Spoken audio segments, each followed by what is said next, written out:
Hey, what's going on, guys? We're back. Movies That Don't Suck podcast, episode 7. Mike, back again. What's going on, man? I'm back again. Yes. Feeling okay? Feeling good? Yeah. No sore throat. No runny noses, headaches, none of that. Excellent, man. Excellent. So, listen, I want to start off the show. Everyone's starting to talk about this big Netflix, cultural phenomenon going on. Love is Blind. I don't know why I started watching it. Everyone started talking about it. And I feel like we just had to talk about it in the show. It's just been going around in my mind for the last week. Mm-hmm. I know you haven't watched as much as me. I finished the first season. I couldn't get enough of it. Uh-huh. But give me a little bit of your first impression just off of what you saw, and then we'll kind of go back and forth on your thoughts. Understood. Yeah. I never watched the show until you told me I should check it out. Yeah. I heard it mentioned a couple times or whatever from, people talking and stuff.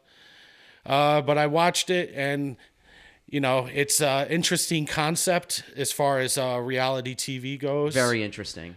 Not really my thing. I was going to say, you're not a reality TV guy, are you? No, Me neither. Yeah. I mean, there's a couple things that I got hooked into, Oh, so, see? it's like my fiance and stuff, I don't even want to say it, but this is a show that's right up her alley, sure. For sure. All women told me to watch it, and none of my guy friends told me to check it out, and then I started falling into it from then. Yeah, so I think I'm sure I'll see more just because of living in the house with her. Right. You know what I mean? She's interested. She's hooked. Yeah, she liked it. I'll shamefully admit that her and I watch 90 Day Fiance. I know a lot of people that watch that too. Yeah. I can't get into that. It's silly, and I see it, my girl watches it, and I shamefully admit, like I said, that it's okay to admit it. But it's the same thing. To me, it's like it falls into that same crowd of people that watch that, or it's the same demographic. Yes, exactly. I get that. It's like, and it's funny because, like you said, neither one of us are reality TV guys. I'm not a Bachelor guy. I was never even a Jersey Shore guy. Jersey Shore came out when I was in college. I never cared about that. I watched The Real World when I was growing up. Mm-hmm. I was a little into that. And then there was a show when I was growing up called Beauty and the Geek that was on. I remember that name. I found that also a fascinating concept. Sounds like an MTV show or something. It was where they was like really nerdy, smart guys were like teamed up with like really like hot like model women. Right. I get it. Yeah, that was an interesting concept. Uh-huh. So I'm always interested in a good concept, and this one, man, I think that's the key to everything. It's like you said, it's got something so different about it that you want to just see how it plays out, because the way the show lines up, for people who don't know, you get all these couples in these rooms, and they're called pods, and they have to talk to each other there's like a barrier, there's like a wall where you can't see each other, and you just talk and talk and talk, and you can't see the other person until you propose marriage to them. And you only have, what was it, like a week? I think it's like a week or 10 days. The first, I think, the one guy in the first episode, I think, proposed, or the second episode, I think it was 4 days in. 4 days. Okay, right. You get like a week to because they want to give all the guys a chance to start meet the women and get to know them.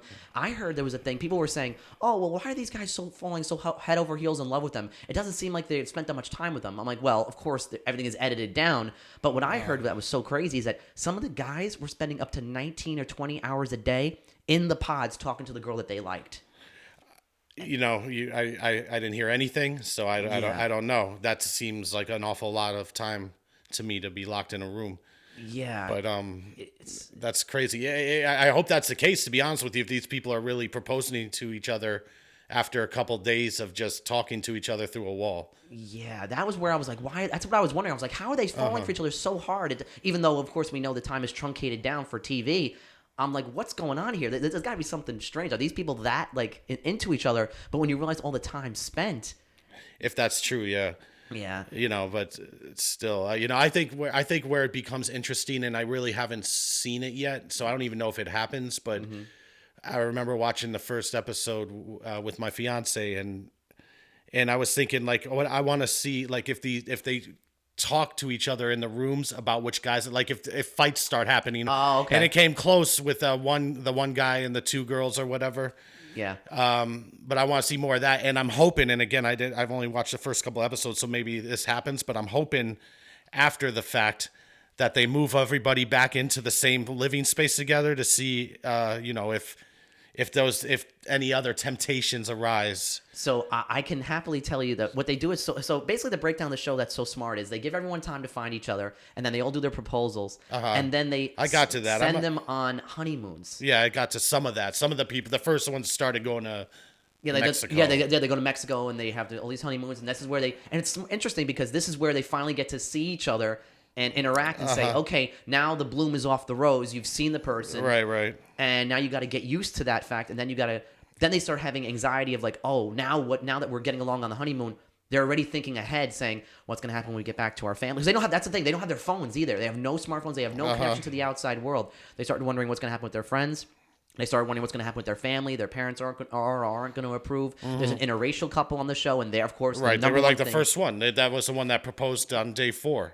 Oh yes, that was was it Cameron and Lauren? I believe it was. I think that was. I remember their names. That's so funny. You know their names. Yeah, I was like trying to memorize their names before we came on, and I think, goodness. And yeah, they're like obviously worried because she's black and he's white, and they're worried about like what society will think. You know what I saw at the end of the first episode, and I was kind of disappointed that they did it, but they showed like a montage of the entire season. Yes. And it looked like there was it was very cut very fast. And stuff, like a movie trailer. But it looked like there was a lot of spoilery stuff in that montage. You are not the first person. I told another friend of mine to watch it, and he said to me after watching the first episode, but why'd they show me that this couple's going to do that? I almost didn't want to see it. You know what I mean? I almost wanted to skip past it, you know? Yeah, that was... Yeah, not smart. I know what they were doing, trying to hook you for this, because that's what because they show a lot of the drama. You see someone get a drink thrown in their face. That was a disaster for the show. That was we want to talk about drama. When they love drama on these shows, that one was really bad. The guy revealed something really crazy. Yeah, it's hard for me with reality shows. I think a big reason why I don't watch them, especially these types, is it's a phenomenon though. Mike. Well, I get that. I get that. I mean, it was a phenomenon a long time ago. Now it's the norm. Right. But I can't buy into it. I still feel like there's production there. You know what I mean? Like you always read these stories about all the nonsense, you know, like the truth about what really happened behind the scenes, how they really did it and stuff. And that show I mentioned earlier, they do the same. Yeah, they do the same thing. You know, there's a lot of, you know, the people will come out later and be like, oh, the producers told me to do this or say that, you know, and you know, we still go back to it, knowing that, but it kind of makes it funny to watch at that point, knowing it. Oh, sure. You know what I mean? They're like, oh, this is ridiculous. This is such bullshit. You know, this is, come on, this is silly, you know? And I'm sure that rule applies to this as well. It's at some, you know, in some capacity or another. That's the one thing I heard. So I was doing research, and because a friend of mine also said to me, he's like, this has got to be fake. This got to be fake. I'm like, no, it's not fake. I did some reading on it. I've been, you know, looking as many articles as I could. And they said the one thing, like you just said, is the producers did at points get into their ears and say, hey, why don't you go over there and talk to this person? Why don't you say this to this person? Because obviously they're watching the conversation. That's one thing I like too. You're going to see points where they're all in rooms together, like you said. Right. One group is talking over here, and then one group is talking over here. And you could see them in the background of the other shots. So it's not like it's being edited together. You see them all at the same time there, and they're all talking about each other. And maybe a producer will go up to one and say, hey, you know, this person's kind of saying this. Maybe you want to go talk to them about that. Which I have no problem with that. To me, that's just kind of moderating the situation. You're not forcing anything to happen. You're kind of just nudging. You're being manipulative. Right. That's a great way to put it. You are being manipulative. So I have no problem with that part of it, where it gets to that point. So in the grand scheme of things, it seems pretty. It's pretty real, and I think that's what's, you know, people are really digging into with it, because it's just such a expedited version of a relationship. I don't want to call it like it is kind of I don't want to call it a fresh concept, but there are elements into it. It's into a twist. The concept, you know, the blind part of it and stuff like that. It's, you know, I totally see the appeal. Yeah. You know what I mean? And again, you know, I'll probably watch it, and who knows how I feel. I ran through it. I loved it. Yeah. I know it's trash, but it's funny when I first put it on, I put the episodes, and it said like 10 or 11 episodes. I'm like, oh my God. Yeah, 10 episodes, and then then you got to watch the reunion, which is taped a year later. I know. I mean, but that's actually smart though, because then you catch up with them a year later, see where they're at. Yeah. Which I was interested to know where they were. Yeah, no, I get that. They do the same thing on the other. They do that on Bachelor and all that other nonsense. See, what I loved about it too is that it is trash TV, but it tries to sell itself as like high concept, because they're trying to tell you, hey, love is blind. It doesn't matter what you look like. You know, you people can fall in love with you for who you are, which is all great and wonderful. And listen, I won't tell anyone that the way they can love, but they're acting like it's a high concept show that's all about that's not about how you look, but it still has its trash TV tendencies because looks always come into play no matter who you are. It's not like they threw. I mean, sounds awful, but it's not like there's a lot of like ugly people in the show. It's like a good looking cast and stuff. I'm glad you said that. That was another complaint people had where they're like, oh, of course, it doesn't matter because everyone on that show is at least mildly attractive. They're all solid looking, decent looking people. Yeah. And I kind of heard people talk about that's actually part of the genius of the show because if you have someone that's considered like the ugly person or the fat person, then they're automatically going to get ostracized as like, oh, no wonder that guy didn't find someone to love or no wonder that woman wasn't attractive enough because it's because of their looks. So by putting everyone on a level playing field of attractiveness, you're kind of making sure that no matter who somebody chooses, they're at least going to be a mildly attractive person, if not very attractive. Because there are a few women on that show that are very attractive. Yeah. The and plus you run the risk, and maybe some shows would want to play it this way. I don't know if this one does, but you run the risk of making some people look real bad, like completely shallow and everything that's like exactly that. It. And I don't, maybe they don't want to do that or whatever. That's actually a really good point too. Another thing I noticed was not everybody, of course, because there were some silly ones on there, but everybody seemed to have pretty good jobs and stuff. There was like regional managers there. Yeah. There was a couple in there. It's like, what was it? She was a content creator. Yeah. So that's the she's doing what we do. Yeah. Exactly. Content creator. Yeah. Way to go. Yeah. No, that's exactly. And then there's. But it wasn't a bunch of. It's not. It doesn't seem like a bunch of idiots. It wasn't like bummy slobs that were just like nothing. And notice that some of them are older too, so that's why they had better jobs because a lot of the women or even the guys are in their late 20s, early 30s. Yeah. Exactly. But it's funny they had time to find their footing in real life. Exactly. They're a little bit older, a little wiser. So but it's funny you mentioned the whole job thing because there's going to come a point in the show that I won't ruin where the girl talks about her job and lack thereof and how she like doesn't really care about work. And I'm like, oh man. Is this the content creator? No, this is the one that's her name's Amber. She's really attractive, skinny, white girl, big boobs. My friend is like in love with her. He's been talking about her on the show. He like loves it. And she basically was like, I don't really care about work. I don't really live to work. It's not my thing. She got like monstrous debt, and the guy's looking at her like, what are we gonna do about that? And I'm like, oh man, is he not gonna want to marry her now because she's kind of a bum? Yeah. But and listen, no judgment. Everyone's got a different place in life. But he was giving her the look like, why couldn't you tell me this before? Yeah. You owe all this money. You don't really like to work. You want. She was ready to hang it up. She's like, oh, I want to be a housewife. I want to like have kids and sit at home. And I'm like, hey, that's great if you want to have kids, fine. But you're kind of just. This is the problem. This is the genius of the show. You're forced to like dump all this on the other person so fast because you can argue, oh, they should have said this earlier. You should have said this later. But this whole process is like a month. Yeah, I would imagine if people are really if they're trying to really participate in this. And darn it, I lost my train of thought. Yeah. Like, I don't know. Come back to okay. Yeah. So I'll get it. It'll come back to me. It goes to the mindset of, first of all, you have to even decide to even go into a show like this. And you have to decide like, hey, your whole life is going to be on display. Are you prepared for it? Yeah. Go ahead, Mike. Oh, no. Please, finish. I remember, but please finish. Oh, okay, yeah. So it shows that the kind of person you have to be to even decide, like, my life's going to be on display. I have to figure it all out. And then you're going to be exposed, and then that invites a certain kind of person even onto the show to invite that scrutiny. So these people know that they're going into the show saying, hey, like, you're going to have to find someone, not have to, but they're going to be looking for someone because you're already exposing yourself to the world, and you want to get something out of it by meeting someone. And I could be completely wrong, but what I was trying to remember earlier was like if they're going on this for real and they're like willing to take a risk and be with somebody for the rest of their life for real, this type of way, I feel like they got some skeletons in their closet. You know what I mean? Yeah. Like the lady's debt that you were talking about, or something. You know what I mean? Like, why are they resorting to this desperate measure?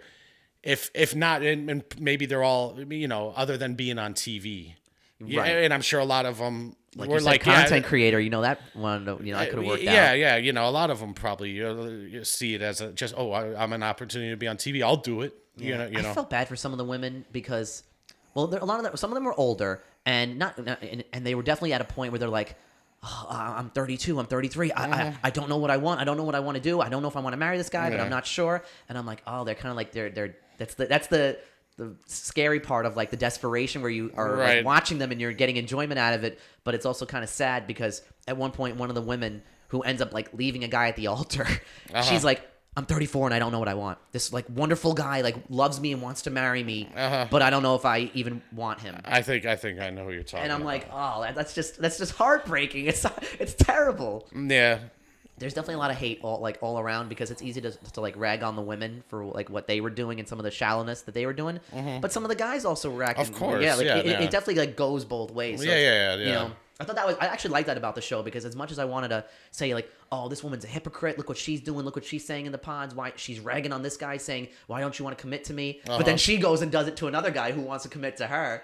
Yeah. But then the guys also do scummy, stupid things. Of course. And so I'm like, okay, at least the show is being fair to what's going on. Yeah. So I thought that was really part of the fascination of it. And just, again, the whole, like, 1 month timeline of meet in the pods, go on the little quote-unquote honeymoon. Then they have to go back to their families and meet each other. And then they have to plan the wedding. Oh, do they? Oh yeah, they have real weddings where the families show up and there's like 50, right. Yeah, I saw people. again that spoilery little clip reel. The one thing about the show that is so I think it's so fake. I don't want to say it's staged, but it's like you said, it's manipulated and controlled. It's so clear that the couple days going into the marriage, like say if they're going to get married on a Monday, it's so clear on the Friday, Saturday, and Sunday that the men and the women in the different relationships are not sure. And they're clearly not sure. And we all know, let's be fair, if you're not sure about a marriage, don't get married. It's a big commitment. Right. So over those days, they kind of just keep telling their partner, I think I'm there, I'm not there, I'm not sure yet. And then they get to literally at the altar, and the priest says, do you take this man? Do you take this woman?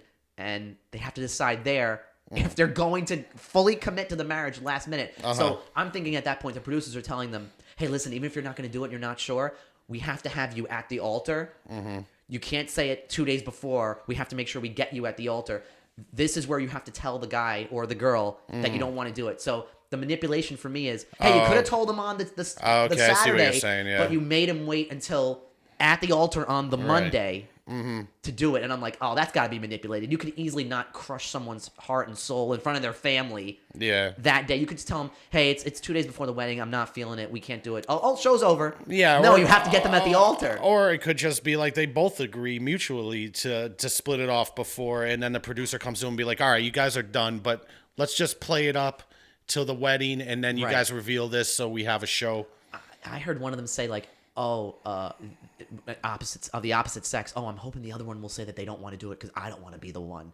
And I'm like, oh man, so you're just relying on the other one to get you out of it because you don't want to be the one to break it off. It's so clear at that point. Yeah, I get that though. I mean, I've been there, man. Like I never liked breaking up with people either, especially on TV. Yeah, I guess so.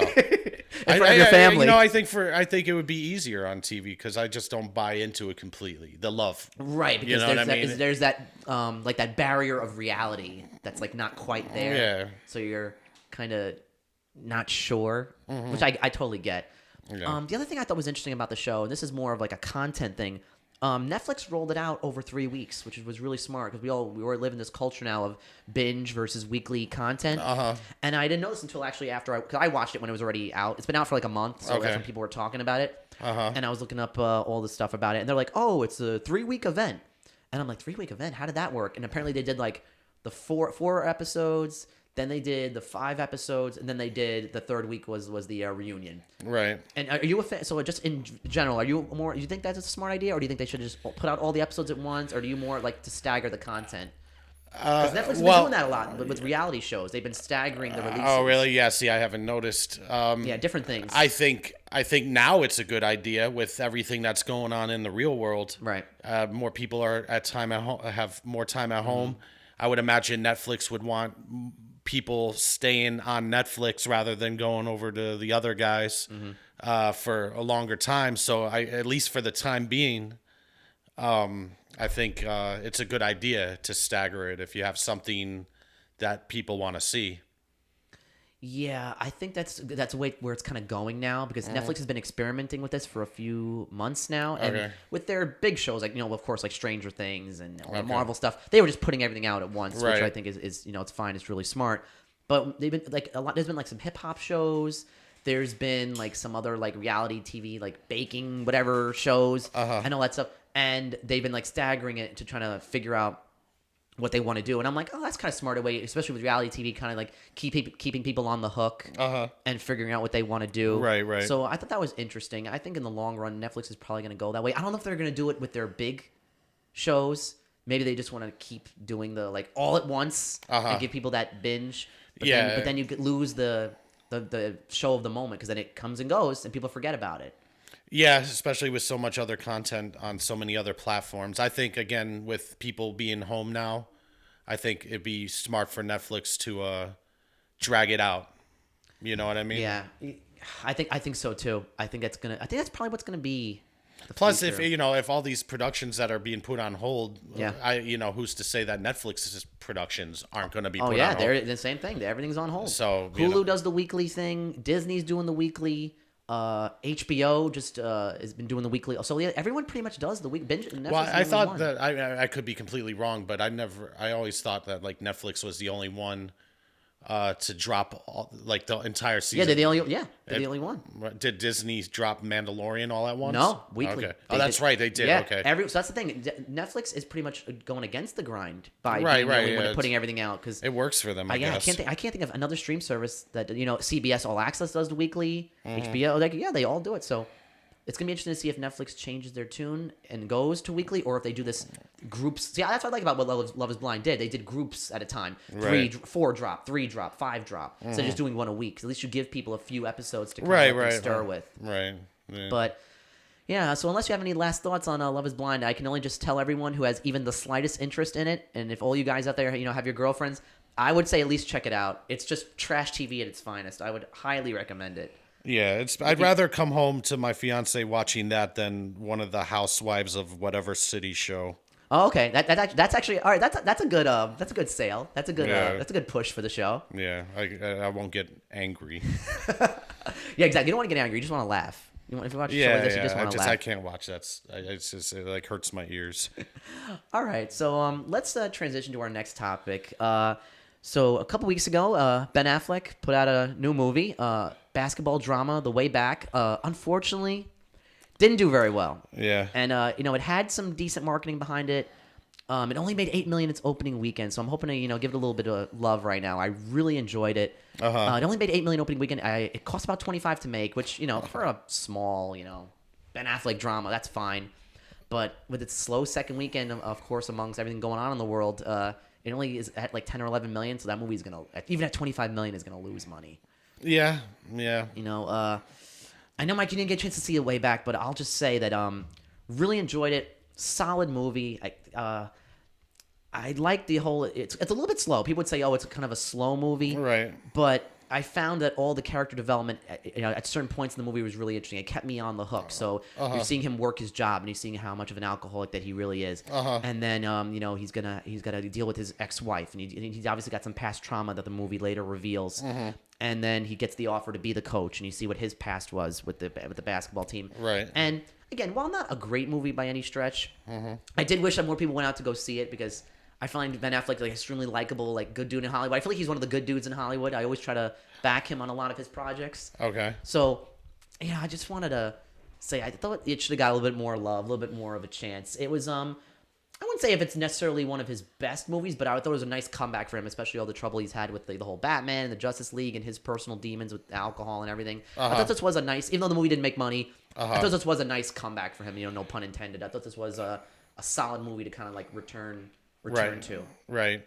Let me ask you: is it based on like a true story or No. anything like that? So it's just a Yeah, story. it's just a script that I heard. It was Gavin O'Connor came up with. He worked with Ben Affleck on The Accountant, which was an excellent movie. Okay. And he kind of just brought it to him, and he said, "Hey, I think this would be something that would work." And there's the whole alcoholic angle because Ben obviously dealt with that in his real life. So I kind of dig. He's like, I'll be good at this role. Yeah, exactly. It would work for him. And it's interesting. Sometimes actors take on roles that kind of hit close to home, and it doesn't work. But this is one that hit close to home for Ben. and I feel like it really worked. Like he really captured like that. I kind of said in my review, it's like a dark, quiet like trauma that he's like facing, and it's very easy just to do a movie. People Right, say, he's got his demons. Right, and a lot of people kind of try to oversell that by like being extra like mopey and grumpy in these movies, and like you don't really care. And his character is like very relatable and very likable, and he's not just like being like a sour guy all the time. Like he has a personality, and you see like all the things that he has to go through in his life. Right. And I would recommend it to anyone if you're like a sport. If you like sports of any kind, like sports drama. I said it was a really good sports drama. You know, I always think about like one of my favorites being Remember the Titans. And listen, it's not as good as Remember the Titans. Right. I will never. Denzel is Denzel's a beast. But I would say like it's in that vein of like really solid, well made, good sports drama where you care about the characters, but also you get enough of the sport where the sport's important, but as we all know with these character pieces, it's ultimately just like in Remember the Titans. It's not really about football. And it's just like in the way back. It's not really about basketball. It's about the people, and it's about what they deal with and how they battle their demons and channel it through the sport. So that's what I thought was so like pitch perfect about the movie. And listen, it's been getting good reviews. I've been following it, online, and a lot of other guys on Instagram have been really liking it. So I'm just disappointed that it didn't do well because it's been getting like a lot of 7s and 8s, and people are enjoying it. Yeah, maybe the studio. I see some of the studios have started putting their current releases out on digital already. Yeah, they're rushing those digital releases out. Yeah, so maybe they'll do that. It might have to come to that point with this. Yeah, and again, with everybody home, it's the perfect time to do it. You know what I mean? People will be looking for stuff to watch. You know, I the movie didn't look interesting to me. Yeah. You know, like not to go see it in the movies at least. Right. It's just an appeal. Yeah, I'm a big Affleck guy. I love him, so that's why it appealed to me. It just didn't hit for you. Yeah. No, I like some of his stuff. It doesn't look like the kind of movie, even with everything that's going on. I don't think it would have brought in a big audience. Yeah. anyways. Oh yeah. I don't think anything with the virus. I don't think that has any. I'll be fair. I don't think that has to do with it. But it obviously didn't help. 25 million. That seems like a lot. Yeah. That seems like Yeah. It's a risk. You know. It's like it's not his star isn't like that big right now. Yeah, and like you said, it's a comeback. Yeah. This is coming. So it's not like with Ben Affleck's in it. It's gonna make 17 million opening weekend or something like that. Yeah, my theater was I don't want to say it was empty, but it had like 15 people in it opening. I went the first night. I went Friday night. It had like 10 or 15 people in the theater. And it was not. Yeah, my father would say it's no Hoosiers. Oh, exactly. That's another all-time classic. It's definitely not. Yeah, it's not Hoosiers. So let me ask you this: for Ben Affleck in general, a guy who's obviously a huge star. Everyone knows who he is. He's got everyone knows, what his story is. But he's also not a guy, like you said, that does a movie and it's automatically going to make 50 million. He's not a Tom Cruise where it just automatically just brings in his audience. So when you look at a project like this or you look at his career, are there certain movies that stand out, or are there certain things that you think about with Affleck through his ups and downs? Yeah, I don't think he's a great actor, and there's no movies that I love because of him. Really? Yeah. No, there's movies that I like a lot that have him in it, of course. Right. He's part of the element you're saying. Yeah, not like the main piece. And there's no denying his talent. Obviously, he's won an Oscar for writing when he was very young with Good Will Hunting, and he's directed good movies. He's directing. I love his directing. The Town was really good, and Argo. Yeah, Argo won Best Picture, Yeah, and that goes to my theory I said before that Hollywood loves itself. Yeah, absolutely. Absolutely. That I think that's Hollywood saving the day in that picture. Yeah. So he those were good movies. Those were good movies, but nothing for me like like we talked about Jake Gyllenhaal last time. Yeah. Gyllenhaal. Yeah. And he there's performances that we've mentioned of his. Oh yeah, Gyllenhaal is that are really, really, really good. Yeah, Ben Affleck notch. is. See, I say this about like Leonardo DiCaprio or like a Jack Nicholson. Oh, no, not Jack Nicholson, but like someone like Leonardo DiCaprio. This guy or Will Smith. Okay, Will Smith's a good example. Yeah, these guys to me, obviously they're very talented people. Mm-hmm. So I'm not saying anything like that, but they're actors and they're movie stars. That's interesting. And sometimes they could be one in the same. Right. Sometimes they like Jack Nicholson. Right. But Leo. You don't think Leo is Leo's a good actor. He's a good actor, but I don't think he's... You don't think he's elite? I think he's an elite actor. I don't know. It depends on what he's in. Ooh, I think he was great. Obviously in Wolf of Wall Street, I think he was great, and obviously in Django. Django was another great one. But Revenant. I think that whole movie was really great, but a little bit overrated. I'm not saying like I didn't like that movie at all. Yeah, I found Revenant to be a little long. That's one knock I had on it. It's very. I don't long. mind a little length. I think if a movie is good, you can. For me, I can never get enough if it's a good thing. It's good, right? You know what I mean? But those are movie stars, and there's actors. There's movie stars. I feel like where would you put Affleck on that scale? I would put him more towards a movie star, but I don't think he's at that level to be like really, at a DiCaprio level, at a Will Smith level. With his star in the last few years. Yeah. I don't think Ben Affleck ever got paid like $20 million to be in a movie. I don't think so, unless it was very early on. With they definitely tried to make him a leading man. Pearl Harbor is what screwed that whole thing up for him. Funny story though. Even though I heard him do an interview and he said he gets all that crap for Pearl Harbor, but that movie made money and was a success. Of course, which I didn't even think about at the time. Yeah, but I know it got panned. I know a lot of shitty movies make money. Yeah, that movie was awful. But I never seen it. Is it that bad? It's really awful. And this is where like Michael Bay lost it for me because I've always been a Michael Bay apologist. Oh really? Yeah. Oh yeah. I love like his early stuff, obviously. But lately, I don't. Michael Bay for me has had a few hits and a lot of misses. Well, lately it's been with the Transformers, and it was pretty bad. I like Pain and Gain. I did too. That was solid. But Pearl Harbor is just awful. You could tell it's very desperately like obvious that they're trying to make Saving Private Ryan and Titanic together in one movie. Was that Roland Emmerich? No, Pearl Harbor? Yeah, who made Pearl Harbor? Michael Bay. Oh, I'm sorry. Yeah. Okay, it was Michael. Oh, but what I will say about that movie is that whole attack sequence, I think it's like 30 minutes long. I think it's longer in the director's cut, is some of the best action ever put on screen. But the rest of that movie is terrible. And he was awful in it, Ben Affleck. I've seen clips, and it's like, ooh, this is like really bad, dry delivery, bad Ben Affleck. Yeah, he's like he's got his little like country accent. It's a terrible movie. It's not all his fault by any means. It's everybody. I heard involved. Liv Tyler wasn't particularly good in it. Yeah.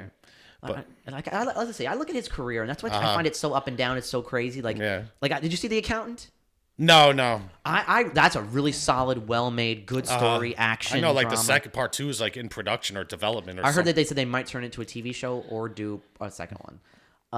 Let's see, what else has he done? Okay, he directed Gone Girl also. That's a very good movie. Great movie. Yeah, They know he's only directed 3 movies. He's directed Gone Girl, Argo.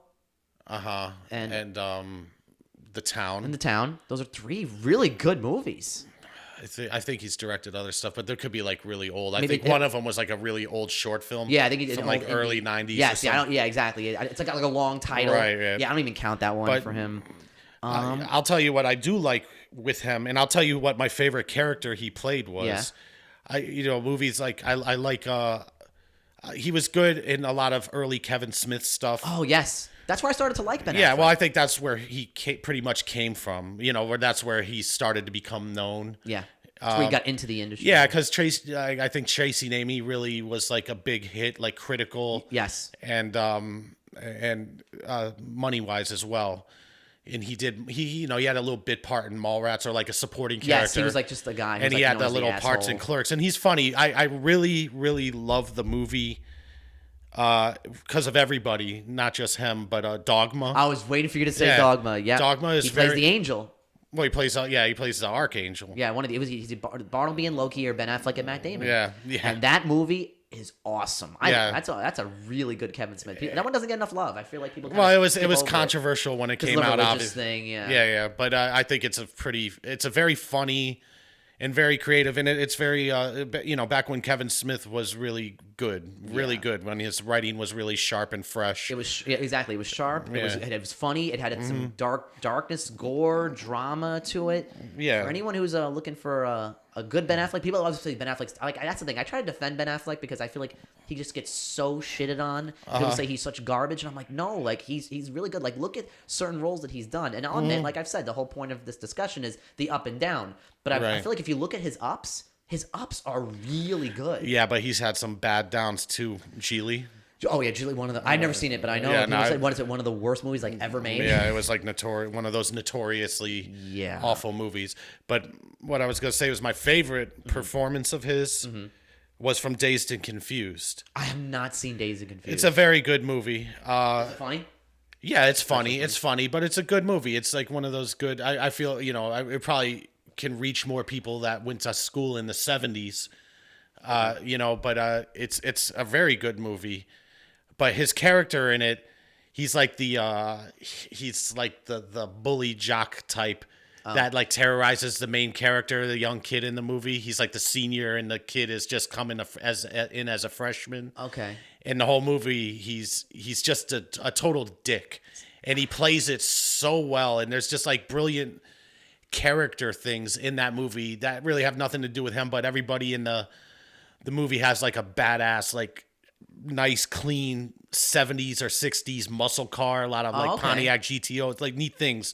And then his car's like real beat up and it needs to be painted. It's like a primer and stuff like that. But it's just like that's a really good movie. It's a smartly written movie, and that's why it was successful way back then. But that's my favorite Ben Affleck character, and it's probably one of his first roles. I know he's had like uncredited like little things. I guess I saw he was in like Field of Dreams as like a kid in the crowd or something. It's funny. Affleck did an interview promoting The Way Back, and he said like early in his career he was typecasted as like the bully jock, like douchebag, like angry guy, and he was that in Mallrats. And you're saying he was that in Dazed and Confused. Yeah. And look, bad guy in Dogma. So early on in his career for Affleck, he was not like the Hollywood nice guy leading man. He was known as like the jerk. Yeah, and he said he wanted to get out of that eventually. Yeah, well, he wanted to keep playing the same part. Lucky for him and Matt Damon, the two of them wrote Good Will Hunting, which was amazing. Yeah, they won Oscars for it. That's pretty much the big thing that he's. And he kind of was a dick in that movie too. You know what I mean? Yeah, he was like the Boston kind of like arrogant. Yeah. So he was like, notice it's smart. He was leaning into what he was already known to being typecasted as, so he kind of leaned into it for the role. Yeah. And it worked out pretty well in the long run, so it played out well for him. His performance where he was crying after the Red Sox couldn't trade for A-Rod or something was great. I want to look at a few more of his movies here, and like he's just done a lot of like you said, a lot of smaller roles. He's in a movie. He's in Smoking Aces, which is a fun, silly action drama. I didn't even remember he's in that. Jersey Girl was bad.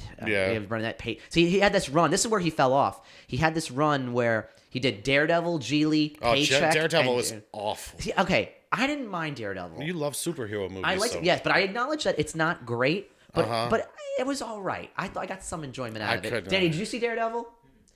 It's all right. I feel like look. It's not a great movie by any stretch, but Don't waste your time. I feel like it gets unnecessarily just terrible. Shit on. I never watched the series, but I would imagine the series is shits all over the Ben Affleck so there's movie. No need to watch that shit. Yeah, so I liked him as Batman. I liked him as Batman too. Yeah, I thought he was good. Let's see what else. Okay, so he did. And I was disappointed that whole like his version of whatever it was. Yeah. Because again, I feel like he's talented as a writer and a director. Me too. I was happy when they announced him. I wasn't angry. People were like upset. I was like, I want to see him get a shot at that. Yeah, I don't. That's people getting upset over who's fucking Batman is silly to me. Welcome to YouTube. Yeah, I know. I see it, but that's the least of the problems. You know what I mean? Like, people hate. There's a hate. That's the thing. It's part of the hatred for Ben Affleck. I get it. I don't want this horrible guy to like be Batman. But he was good. He was good. He was very good in it. Other than Keaton, I think he would be my favorite Batman. Okay. Yeah. I of course, for me, it's all Bale, but I can see that. I'm looking at some other movies that he did that maybe people would or wouldn't remember. He was in that Gwyneth Paltrow movie Bounce before he did Pearl Harbor. He was in Jay and Silent Bob, we know. Mm-hmm. You know what movie was solid that he did? Changing Lanes. I know Sam Jackson. Yeah, I didn't see it. It's a middling drama. These two guys are messing with each other. He was in The Sum of All Fears. He did that right after Changing Lanes. I think it's a Jack How was that Ryan. one? It's all right. It's not. It's he's playing the same character, Jack Ryan, from those Tom Clancy novels. The Clancy books that Harrison Ford played. Right. In Patriot Games and Clear and Present Danger. Yes. So that's, it's not as good as, I only saw it once and I remember not really caring for it. And I know it's definitely not as good as the two Harrison Ford ones. Really? Yeah. Okay. So, all right. So I guess we could agree with Affleck. A lot of ups, a lot of downs kind of in that area. Yeah. He's fine. He's got a long, successful career. We'll see if any of the, I know they just said like Weinstein had a list of people his red flag list of people I heard his about name that. was on that. So everybody's wondering, everybody's like, what did he know? Yeah. Stuff like that. Of course, Rose McGowan got her bullhorn out. And She was started she was yapping. out there. Whatever. Hey, listen. At the end of the day, we can make it really short. The guy got what he deserved. Let's just say that. So. Yeah. Oh, for sure. I think he got off easy. Yeah, so, all right. So, yeah, that's my little bit of love for Ben Affleck. If you guys want to check out The Way Back, it's a solid, well-made movie. Give it a shot. All right, so on to our next topic. Mike, I honestly did not think we were going to be talking about this again, but obviously the situation with the virus has gotten worse, this coronavirus. And beyond everything, of course, we know, obviously, everything going on in the world is a really sad situation. But, we want to try to have some fun here. So we'll just talk about the movies, obviously. As the situation has gotten worse, we initially said 2 weeks ago that we thought, there's going to be some delays. It will be okay. There's not a big deal. Maybe a movie here will get delayed and we'll figure it out. Well, as you've seen the last 2 weeks, just everything is stopping. Yeah. Everything, every movie, like nothing's coming out. All the YouTube movie pages, all the Instagram movie pages are telling all their, followers like, hey, like, we're going to try to do as much content as we can. Obviously, there's no new stuff coming out. So it's hurting, all the social media people. It's hurting the studios, all the actors. Yeah. Every movie step by step being pushed. And the first one that I heard I think it was last week that really started to show me where things were changing. It was getting crazy. Was Fast and Furious, because they said at first Universal was like, no, we're not delaying Fast and Furious. That's a tentpole franchise for us. It's gonna make over $1 billion. And then we hear not only was it delayed, it got delayed a year. That shocked me. I don't know about you, but I was genuinely like, it takes a lot to surprise me with the movie industry. We feel like we've kind of seen it all. We saw Bond get pushed from April to November. Right. And we said, okay, it'll find its footing again. But for Fast and Furious to get pushed, probably it was 11 months or a year or whatever, that genuinely shocked me because the studio... When was it supposed to come out? Like June? This will come out April. Oh, okay. It was they just want that April summer. Or May. It was April or May. Yeah. They just want that summer slot. They probably saw it open, and that would be better for them than packing it in with a bunch of stuff in November and December. Oh, you think that's what they're avoiding, the packing? Yeah, because like the summer movie season now, it seems to be starting in April, but it used to be from like May till like July. You could argue they've even pushed it to late March because Mulan was going to come out. Yeah, well, Disney always has for some reason, and it's been hit or miss, but Disney always releases a big movie in March. John Carter of Mars. Yes. Dumbo. Alice in Wonderland. Dumbo. Yes. So you can always count. It came to me the first time we were talking, and we were talking about Disney Plus and why is there gaps. Aaron was asking why is there gaps in their programming. Right. Those gaps are for whatever's coming out in the movies. Right, and they're building around. They just don't. They don't want anything new on their streaming service to compete with whatever's playing on the big screen. Which is smart. It makes right, sense. of course, they want to have something fresh always. So that's what that is.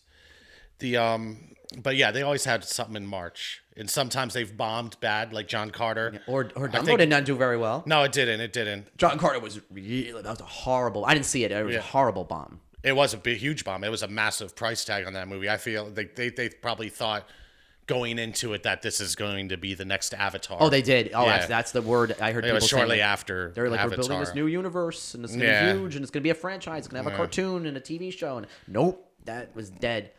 So yeah, seeing Fast and Furious get delayed really like hit home. I was like, holy, that's crazy. And then we saw later in the week them say that A Quiet Place. A lot of people were excited for A Quiet Place too, which I think is going straight to streaming now. I didn't hear that. Yeah, really? I think that and The Invisible Man will be available. Invisible Man, I heard today. Yes, they said that's going to be on stream at the end of the week. They're going to upsell like $20, charge a little bit more money, and let people see it, which I think is smart for these companies to do that. Yeah. So yeah, Quiet Place getting pushed was another one. And then, listen, the big one I was excited for. Could not wait to see Mulan next week. And I didn't think they were going to delay it because it had gotten to the point where it was 2 weeks before. I'm like, oh, well, we're 2 weeks before. They're not going to delay it. And then what do we hear? Boom, indefinitely delayed. And and that's all like Fast and Furious and Mulan. That's the China thing too. Oh yeah, well for both those because Fast and Furious is now a $1 billion like a movie thing, and it's because of China. Yeah, Milan, they made that movie for China. No question. So, they're going to wait till China is back together. Especially, again, I thought earlier, I'm like, why wouldn't they just put it on Disney Plus? But they, $200 million budget. They already started spending money on advertising. You can't. They won't recoup it that way. Do you see what Disney did this weekend with Frozen 2? It was supposed to come out in 3 months. They said, everyone going through these tough times. We're going to put Frozen 2 out on Disney Plus right now. I thought that was like a really smart. They did the same thing a couple weeks early with the last Star Wars. Also. Did they? I wasn't sure. I'm not sure if that's on Disney Plus, but it's available for rent. Like if you go on Amazon Prime. Oh yeah, it's on digital. It's just not on. I don't know if it's on Blu-ray yet. Oh no. But did Frozen 2 come out on Blu-ray? Yes. Frozen 2, I believe, was supposed to. It's on digital. It just doesn't come out on Blu-ray yet. So they're doing it 3 months early. Yeah. And I'm like, hey, that's a nice little extra thing because now I didn't see Frozen 2, but it's well, on Disney Plus. They counted on everybody. They counted on everybody being in the theaters to watch Milan. Right. So they're like, hey, let's push it out there for people, and they know people aren't going to be at the theaters. Yeah. So. Who knows? And worst case scenario, which I hope not, but however long this situation goes on, is only better for the streaming services. Agreed. And I think like a worst case scenario, or if this was like prolonged, it wouldn't surprise me if they did start dropping their, or at least experimenting. Yeah, this might be a good time to experiment. big, what they intended for theaters onto the streaming platform. Especially with the rest of the year just being in flux and not knowing when these movies are coming out. Yeah. It's another movie that got screwed I didn't think of. The New Mutants. Yeah. That movie's been delayed 4 times. Yeah. That movie is cursed. Yeah, it's funny watching like Arya Stark in that, and she looks younger than she did at the end of the game. The movie was shot in 2018. Yeah, it was delayed the movie was delayed the first 2 times just because of other releases. Right. There were other movies coming out. Then it got delayed for the Fox merger, and now it's delayed because of the virus. This movie has been cursed, crazy cursed. Yeah, no, I mean, I read that they put a halt to all their live action like classic remakes. Yeah, everything. Listen, everything in Hollywood now. I could easily go through this whole topic with you throughout the rest of the night. Everything's on hold. The Matrix is on hold. All the Netflix stuff is on hold. All the Marvel stuff. Everything's on hold. I don't think. Of course I don't know, and I'm no health expert, but I would think, and I hope that this will be over with, in a month, 2 months, whatever. Yeah, hopefully start to calm down. And if that's the case, all these productions that were halted, they lost a couple months. Yeah, It's not like, Batman is going to come out way later than it was originally intended. Fast and the Furious, that's a year because it was coming up fast. You know what I mean? So they're like, all right, we'll just push it to next summer. Right. Take the short-term loss, long-term gain. That's the only way you can look at it. Yeah, that's what they're hoping for. Yeah. All right. So it's that's sad. pretty much it. Yeah. So, but I think it'll be all right. I saw an article that said Hollywood stands to lose $20 billion. I believe it. I don't. You don't? Oh, you don't? No. If it's only a couple months. Oh, if it's only You're missing Milan and James Bond money, which you're going to get the James Bond money back in November, right? Which I think is a better date for a James Bond film than throwing it out in the summer. I was surprised it was coming out early. Yeah, it seems like a holiday movie. People go Christmas. You got all the your old dad, and he's like, I would go see the new James Bond. Agree. Yes, exactly. And James Bond is a little bit more like highbrow than your typical summer classy. It's like classy. Yeah, debonair Bond. You know. All right, so let's go on and I asked you guys to submit some questions, and let's answer some of the fan questions. All right, so first up, we have a question by Reviews by Quinn. He is asking us, what is the best horror movie franchise, and also what's the best zombie virus film? Oh, that's a great question. Yeah. Okay, so he's our number one fan. Yeah, he's the number one. Yeah, absolutely. Way to go, Quinn. Quinn, 2 weeks in a row. Let's ask questions. Okay, so listen, I'll admit, I'm not a big horror guy. I just never grew up with them. It's not for me. Mm-hmm. But when I think of horror movie franchises that I personally love, that is just great, I love the Saw movies. Really? I've seen all of them. Oh, my God. And I acknowledge that most of them are crap. But I think they're fun. I think the first one is fantastic. I think the first one is one of the best horror movies I've ever seen. First one's fantastic. It's a good movie, and it's a neat concept, and it's not... I love the first one. It's completely different from what that franchise became, which was just torture porn. Yeah, so I love the first one for the story and the concept. And then 2 was pretty good. Three is like it was like mediocre, and then 4, 5, and like the rest of them all blend together so much for me that I could barely even follow I could barely remember what they were. And then the reboot that came out like 2 years ago, which was just called Jigsaw. That one was okay. I enjoyed it. It was decent. Now they got Chris Rock doing the new one. Yeah, I'm actually interested in that. I'm very interested to see what they turn out with that. So again, I acknowledge that it's not the greatest horror movie franchise, but it's my favorite. I love it. You know, I've seen some of the Halloweens, I've seen some of the Friday the 13th, I've seen bits and pieces of all these big franchises. Right. But I'm not enough of a fan to pretend that I'm like, oh, well, this one's clearly the best. You know, I just don't know enough about it. Yeah, what's your favorite? It's really hard to say as a franchise because a lot of the horror franchises are terrible. Yeah, they turn into schlock. You know what I mean? Like the original Nightmare on Elm Street is a genuinely scary movie. Yeah. Great concept. And the first Halloween. Yeah. That fantastic. That was like the first of its kind of deal as far as like slasher movies and stuff. I was never a huge fan of Halloween. I remember I saw it a little bit later in life. Yeah, me too. And I was like, this is good. I love Jamie Lee Curtis, but I'm a little bored. Right. You know, in the Nightmare on Elm Street, they turned into like Looney Tunes, like horror movie versions of Looney Tunes after the first one. Mm-hmm. It's hard for me to pick a franchise. It really is. It's a good question. Consistent, right? Yeah. I mean, like Jeez, I don't know. I think off the top of my head, I'll just say A Nightmare on Elm Street. But I know if I gave it more thought, I would come up with something better. I think. Yeah. You know, it's a solid pick because a lot of people love that franchise for that reason. Yeah, it's an all-time classic. It's an iconic character for sure, to say the least. It's not like you're being controversial. Even the greatest, in my opinion, the greatest horror movie of all time, The Exorcist. Oh, okay. Had a terrible sequel. That's right. The sequel is known as being trash. Yeah, the third one was pretty good, but the third one was a completely kind of different movie. The second one was awful.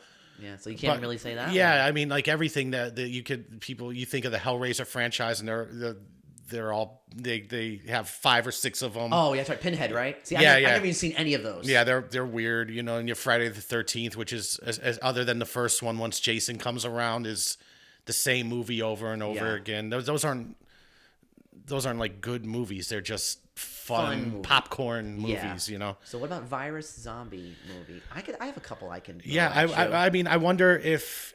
I wonder maybe you can set the rule here, but is any zombie movie also a virus movie? I feel like it is. Yeah, because Danny, would you say that a zombie movie is a virus movie? Because right? is there a zombie movie that doesn't come from a virus? Yeah, because they always want to talk about how this all started, what's the origin, Okay, so I feel like it's the same thing. Yeah, so for me, the clear-cut winner, I'll just say as the best, my favorite zombie movie ever, clear-cut. Hands down would be Shaun of the Dead. I was gonna say that one. Yeah. That one is fantastic. Yeah, I've never been a huge zombie guy. Me neither. I'm not a big zombie guy. Yeah, the old one. I mean, there's good movies. The old George Romero movies are good. Dawn of the Dead. I was gonna say I like the Dawn of the Dead remake. Do you remember the one that came out? Yeah, Zack Snyder. Zack Snyder. Yes, thank you. Zack Snyder. 300. Yeah, I've never seen the original George Romero Dawn of the Dead, but the remake in the mall. For any of you who haven't seen it. That is an excellent, well-made, exciting drama action. A lot of action, a lot of good action. And again, for me not being a horror zombie guy, I remember turning it on one day and I was like, "This is really exciting and interesting." Yeah. That Zack Shaun of the Dead might be my 2 favorite zombie movies ever. Yeah, no, for me, Shaun of the Dead is a brilliant movie. It is. The writing. I love Edgar Wright. I think it's a perfect movie. It really is. I also like the first Resident Evil. Also, the first one. There's like 7 others and they're schlocky trash. But the first one stays more grounded. It's got a zombie outbreak element to it, and it's just a fun, silly, interesting, movie. It's okay. The other 2 are way better. I was really disappointed. I was disappointed with that, and I was excited for it because when I was young, I did play that game. Oh, me too. I was never that much of a video game person, but that was one game that I actually did put a lot of time into when I was young. Okay, so you had an emotional investment. Yeah, I would have liked to see more. I envisioned that movie before it came out. I was like, oh, this would be such a and it was nothing like you envisioned. I wanted the house, the scary house. You want the Spencer Mansion with is that what it's called? Yes, yeah, very good. With the puzzles and the traps and all that stuff and the corridors. And that was just like action this is silliness. Just like woman wakes up and has to figure out the science lab and do stuff. It's a $1 billion franchise. I know. But you know, that people think about the 28 Days Later, that Danny Boyle directed that. Yes, I didn't see those. I heard they were great. Yeah, well, it seems like they're trying to tell a zombie apocalypse thing from a more grounded, realistic. Yes. If it were to really happen or something like that. And I think that was like one of the first movies that they started having like running zombies, like fast running zombies that'll actually like I'm gonna chase like you. run at you. Yeah. All right, so There's one question from sure. YouTube. If you had to pick one genre to write and direct yourself, what would it be? Ooh, wow. Oh, genre to write and direct myself. What would I want to do? I would.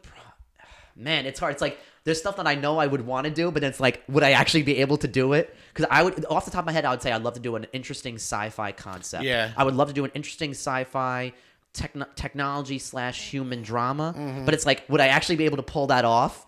So I guess the easy thing for me to say is, I would just do like a dark drama, like a Jake Gyllenhaal kind of movie where it's like Enemy or Nightcrawler, where it's like the seedy underbelly, and you come up with interesting characters and how they interact in a gritty world. Yeah. So I'll say, if it's my ultimate dream sci-fi, if I'm thinking grounded, I would just pick a dark personal drama. Yeah, no, I agree with you on both counts for sure. Yeah, absolutely. Sci-fi, fantasy. You know, I grew up liking that stuff, but I would hope to do, you know, like an intelligent one. I wouldn't want to do some. I mean, I'm sure everybody who sets out to make any movie wants the same thing. No one wakes up and says they want to make a stupid movie. Exactly. But I would hope to be able to make a great one, you know, and again, you know, a little low budget drama with some real heavy themes. Yeah.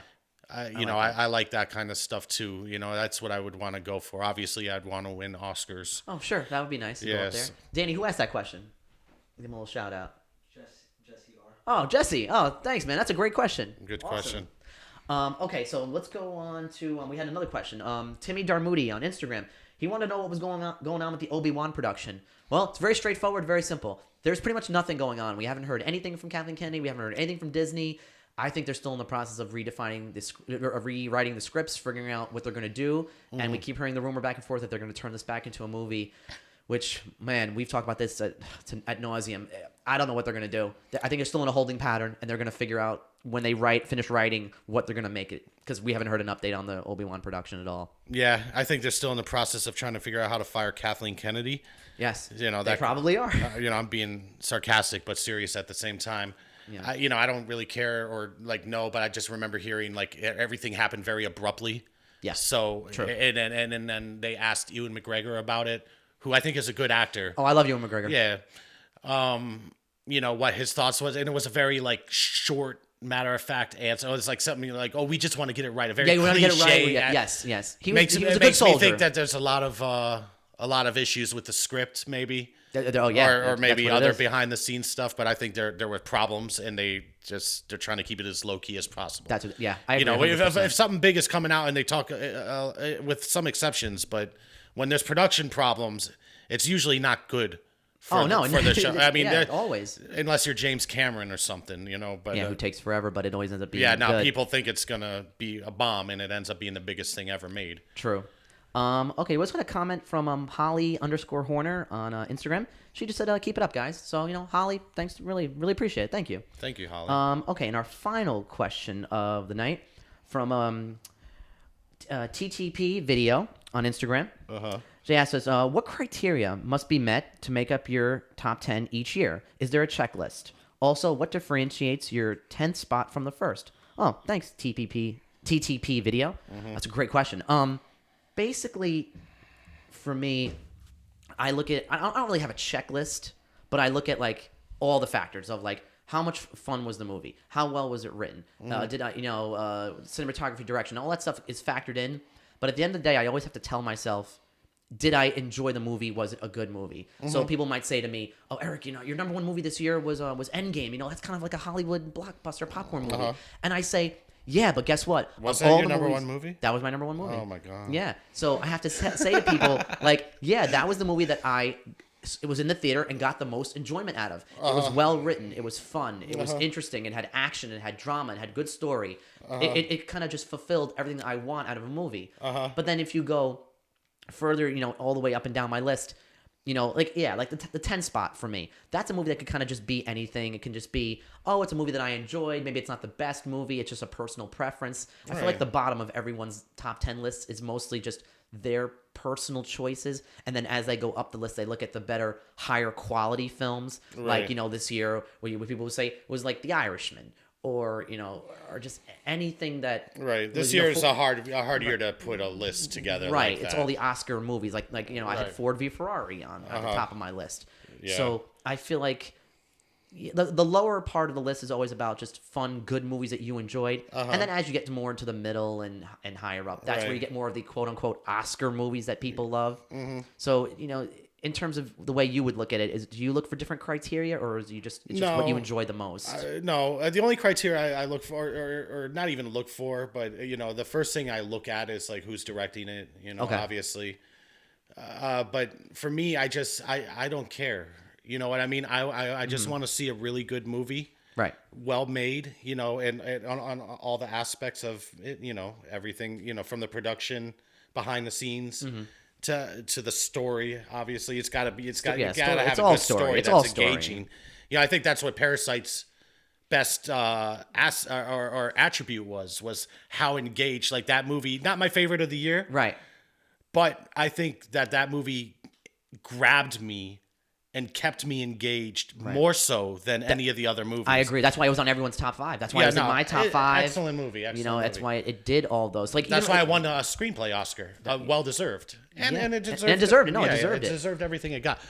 It's every movie just for me. It's just different factors. It's like if some people said to me, you put John Wick 10, and it's like number 10. I'm like, yeah, well, John Wick was an incredibly well executed, fun, well made action movie. Now I understand it's not going to be on a lot of people's lists, but that's why I put it number 10. It's not going to win Oscars. Right. It's just something that I enjoy that I think if you're an action fan, you should check out. Yeah. But then a lot of people would say to me, oh, you got 1917 on there. I'm like, yeah. Guess what? Not the most original story. But talk about just brilliantly executed technical marvel that kept me intrigued. So that's why my list, of course, at the end of the day, it's going to be subjective. But, of course. But I always look at different things of like, what was the movie's greatest strength and was it enough to put it on the list? John Wick had its greatest strength. 1917 had its greatest strength. And then that's what kind of just goes into the list. Yeah, no one could ever tell you that you're wrong. Right, exactly. You know what I mean? It is subjective. They try to. Well, of course. Those wouldn't be on my list. Yeah, a lot of people knock me for putting Star Wars at number 5 because I love Star Wars. I'm going to knock you for putting Avengers at number 1. But hey, again, you're not. That's you. You're not wrong. Right. I get it. To me, you're wrong, but to you, I can't say you're wrong. Right. But for me, I just like I don't have like a favorite genre. I think you can make a great movie in any genre about any subject. About anything, yeah. Yeah, that's true. What I mean. So I just want to be, engaged. I want a interesting story. I'm not a huge Marvel movie fan. Right, yeah, you're not a big Marvel. Yeah, they're fine, but like I see them once, they're forgettable to me. For the most part, I don't need to see them again. I was like, all right, that was fun. Endgame was epic, though. I don't think so. I think the one, but I will say, like, I was disappointed in Endgame because the one before Infinity War. I thought was excellent. Some people said Infinity War was the superior movie. You're not wrong there. I totally agree. I had Infinity War in my top of my list. And I put my expectations, which I really don't like to do, is allow myself to have expectations higher, because I did think that Infinity War was really, really great, and I didn't. I went to the movies to watch that. Oh, you did? Oh, you actually did? Oh, okay, to see the last one. Yeah. And, that's how much I like the other one. Yeah, it got you. I'm like, all right, I want to see where this is going. Yeah, that's true. But, for me, I want to see a good movie with a good story, something that I think is intelligent. Right, and grabs you. Yeah, something that's got a little bit more depth to it than just, the superheroes got to stop the bad guy from terraforming our planet. It's always the terraforming. Yeah, there's always a blue laser shooting up in the sky. The DC movies had that problem too. Yeah. So I mean, and I'm not saying again, those could be good movies or whatever. But for me, when you're putting a top 10 list together, I would have heavier movies on there. And of course, with 10 movies, you still have room to put your John Wicks. Yes. Because those are you can, and there's movies like that. Yeah, that I enjoy, like exactly. Dread. Yes, a lot of people. Excellent movie. You Yeah. know, I would probably put that on my top 10 list for whatever year that was. Right, exactly, because you enjoyed it. Just Right, fun, it's not going to silly- win Oscars and Right, stuff, but exactly. you know, this year, obviously we've talked about it, but great year. You had a lot of very good, smart movies that make you think. Right. Like The Lighthouse, I love. Yeah, you love The Lighthouse. You know, I love Gems. dude, I love Dr. Sleep. Dude, I love Jojo Rabbit. I like that. I know, I love it. I you're liked crazy, it. dude. That movie is. It's good. It's It's good. I beautiful. just didn't It's a love it. beautiful movie, man. It's an emotional movie. I won't. It go is. into There's It's a lot of there is. weight. I'll say that. I wasn't expecting that when I watched it. You know, when is. when I finally got to see it, it was that movie. I actually went out and bought the Blu-ray. Oh, awesome. And I've watched it I think twice. Oh, good. Since I've bought it, and I love that movie. You know, and Hey, Taika Waititi's he's awesome. I can't no, say well that. deserved, He's man. great. Well deserved. I've been a fan of his ever since What We Do in the Shadows. I thought was brilliant. I was talking to my buddy about it the other He made day. the best Thor movie too. He did. The best Thor? Yeah, that's another one of the Marvel movies that for me it hit. transcended. Yeah. It did. That was that was a fun movie and a lot of good humor. A lot of his you could see his fingerprints. All over the it. place. Yes, Yeah. absolutely. Anything else, Danny? Any other comments or there questions? was one, Sure. Last question. Yeah. Who is primarily comedic actor that you'd like to see do more serious roles, like what Sandler did with Uncut Gems? Wow, comedic actor to see more serious. Who asked that question? Quinn. Yeah. Oh, Quinn that's our again. boy, Yeah, it's Quinn. These are great questions. Yes. Man, so a serious actor to do more. A more great comedic actor. You said actor. with serious roles. Ooh. Well, you know, Robin Williams did a great job of that in his life. He really nailed it. Yeah. Jim Carrey was really good at doing that.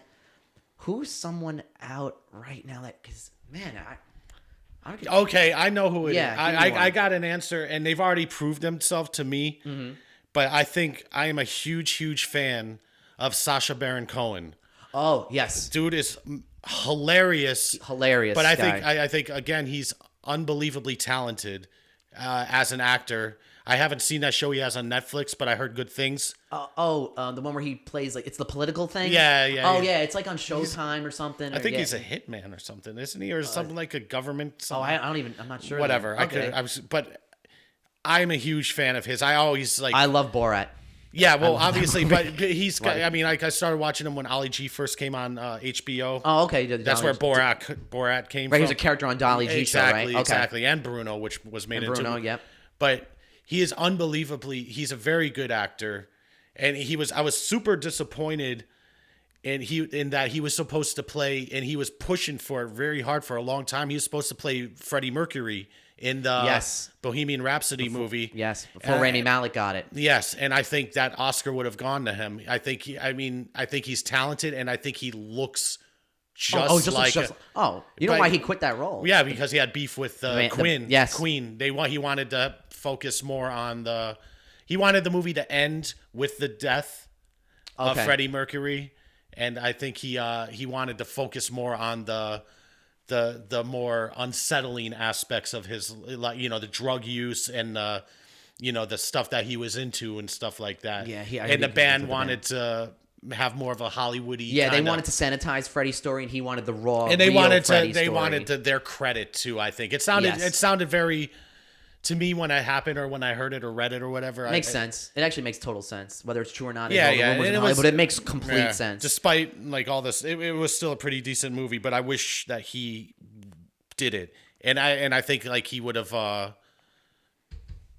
benefited from. I think his star agree. would rise from that point. And I agree. It would have been. huge. I've also heard that he's difficult to work with. I've heard he's So that could be too. what's holding him back. Because I really do think he has the talent to be a very respectable actor. leading man. Yeah, absolutely. Yeah, Absolutely. For me, it's hard to think of a comedian right off the top of my head, but I will say that I think The Rock is a very solid, charismatic actor, and he has not necessarily a comedic actor, but he does a lot of comedy in his movies. So I will say that he's done a few dramas here and there. I think he should go in that direction of, like, I know he wants to do the family thing, but for me, I'd love to see The Rock do like a dark, serious, straight, like, dramatic role for him with no comedy mixed in. I know there's a little comedy in Uncut Gems with Sandler, which is fine, but for me, I would say for The Rock, you do something like really like I think crazy serious. I think dark. he's too larger than life That's to be the problem. taken I agree. seriously. I know that's part of the problem. You know, and Because it's hard to think how many like great comedic actors are there today.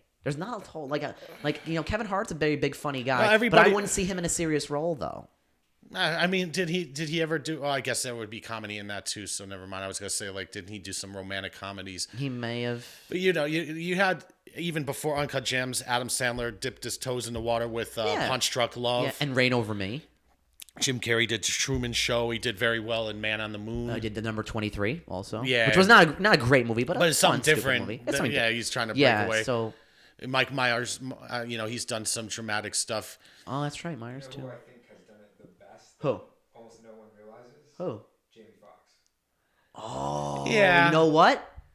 You're right, because no one really thinks of Jamie Foxx as like a comedian, even though he did the Jamie Foxx show, which was a comedy show. Yeah, no, he definitely he was doing movies like Booty Call, you know, which I'm a fan of. Yeah, and then he did Ray, and he's done other like action political dramas and all this other stuff. Well, yeah, so he did. That's a great point. Jamie He Foxx did Django. He was great. That's right, he did Django. Great in Django. So, yeah, Jamie. What was the one with him and Tom Cruise? Oh, A Collateral. Good movie. Excellent really film. good movie. Michael Mann, right? Yeah. Excellent film. Yeah. You know what, Danny? You're right. A guy who was a comedic guy who turned himself into probably top 25 actor in Hollywood, top 50. Like Jamie Foxx is not just like a mid-level guy. For me, he's one of the like top level guys in Hollywood for acting. He's really good. If you go back and watch that movie called JFK from Oliver Stone with Kevin Costner. About the conspiracy, very good movie. Solid movie. I love that movie. But there's a lot of like Jack Lemmon and Walter Matthau are both in there playing like really great serious roles, even though they're small. Right. John Candy shows up as a very small I saw that movie role. so long ago. I know you remember that. Yeah, that's a good question. There's a lot of them, and a lot of them we've already seen them try their hand. Yeah, it's a very hard thing to do because the audience has to buy you as this new guy, which is why I think Sandler got all the love because he did that good of a job with this new character. Yeah. I still have yet to see that. I've been meaning to. You guys had good picks. Sacha Baron Cohen and Jamie Foxx. Those are two guys. Yeah. No, I've I've always loved Sacha Baron Cohen. Me and my buddy caught like the very first episode of the Ollie G show just by accident one night. Oh, really? We had HBO on and it just came on. We're like, oh, this is a new show. Let's see what it's about. And we were laughing our asses off. It's a funny show. I've seen bits and pieces of it. It's a funny show. Man. It's great. Yeah. It's great. No, he's good. All right, so I think with that, we're going to wrap up for the night.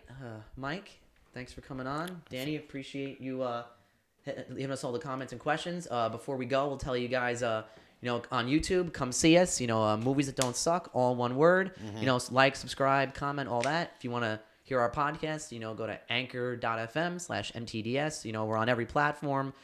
Apple, Google, Spotify, the whole thing. Mm-hmm. And if you want to see us on Instagram, come see us at Movies That Don't Suck with 2 Ks. Mm-hmm. And with that, I think keep those questions coming. Yeah, guys, listen, great questions. All right, yeah. Let's go. One last question. Is it Quinn? No, it's Tri-Toy Production. Okay. Oh, Tri-Toy. Okay. I don't know. Yeah, cool. Tri-Toy. Top female villain character, not the actress, the role. Oof. Okay. Top female villain character. The actress, not the role. Right. Not the actress. No, the character. Okay. Oof. So best female villain. Wow. Yeah, I'm just gonna go off the top of my head, but you can go ahead if you want. No, I'm blanking. I'm like wondering. I'm sure there's. I'm gonna go with the movie I mentioned last time briefly. Yeah. One of my all-time favorites, Willow. Oh, okay. I see you got to see Willow, man. Have you seen Willow? I've not. Queen Babmorda. That is the name. That is the name, and she is a bad woman. I love that movie. She is really mean in that movie, and she's a very good villain, very scary, powerful villain for that world. Yeah. See, I'm trying to think who is like. I know the talk the last few years has been Angelina Jolie's Maleficent. A lot of people saying she gives great depth to a dark Disney character. I don't think it's the best, but I think I've heard she does a solid job with that role. Yeah, for her, but female villains. I'm sure there's. I'm trying to think of iconic, classic. I guess Linda a lot Blair of people, from The Exorcist, but that's not really her. Yeah. What about Sharon Stone in Basic Very Instinct? good. Yeah, that's a very good What's one. her? I don't remember her character's name. Catherine Trammell. That's it, Catherine Trammell. Yeah. Danny, you got one that you could think of top of your head? It's hard. Female. That's a great question. Female. Yeah, villains no, are- there's some good are ones. tough. Obviously, I mean, this is different movie, Yeah. but Charlize Theron in Monster. That's a great one. Yeah, I mean it is. That's I mean, a- her performance. She's a bad woman in that movie, and her performance was great. But I'm trying to think of more. I'm like, trying to look up some right now as a list to get some ideas, and I'll tell you one that's good. Oren Ishii in Kill Bill, Lucy Liu. Yeah. that's a badass. That's a But what makes her badass female. But what makes her more badass than any of the other girls in Kill Bill? What makes her better than Vivica Fox or because she leads the gang. because she was, I don't know. I guess everybody loves that fight. Yeah, you know what, guys? One we all forgot, probably the all-time classic. I'm surprised I didn't think of this. One of my favorite movies, The Wicked Witch of the West. Yeah, that's a pretty good one. You can't, Like, Wizard of that's- Oz. You can't beat That's that. like the correct answer. You know what I mean? Like that's what like if you're like trying to guess what AFI Yeah. American Film Institute made their list, you're like they probably that is a great It is a choice, good though. one. No, I that's would have obviously honestly, I could have one looked at of my the- phone all day. I would have never thought of that. That's Yeah, a great. it's one of the a lot of people greatest saying movies ever made. Kathy Bates. Yeah, in Misery. In Misery. Absolutely. That's a really really an good one. all-time great one. Oscar winning. Yeah, that's so I have to say, you notice. So it's hard to say like the definitive one, but I think those are all like great selections. Yeah. I think you can't go gotta wrong- see Willow, man. Yeah, I gotta see Willow. That's my jam. But yeah, you can't go wrong with Kathy Bates, and you can't go wrong with the Wicked Witch. of the Yeah, West. no, I feel like I'm those sure, are classics. I'm sure we're missing a bunch. You know, I feel like there's people might be watching us right now screaming at their computer course, screens. They're yeah. like, "How can these guys not know Yeah. this character?" And I'm like, "Oh, I'm just drawing a blank." No, the Kathy Bates one is really good. That's an iconic Annie, one. I think her name was Annie in that movie. I think you're right. I'm not sure. I'm pretty sure. I don't remember if they said her last name, but Yeah, she was bad. yeah. All right. So listen, everyone. Listen, great comments, great questions. Keep them coming for Thank you. the next podcast. Mike, once again, thank you for coming on. Danny, my pleasure. Producer, engineer, thank you for shouting everything out. Dan the man. Dan the man. All right. So we'll see you guys next time. Be safe out there. Have a good night. Wash your hands. Wash your hands. Take care.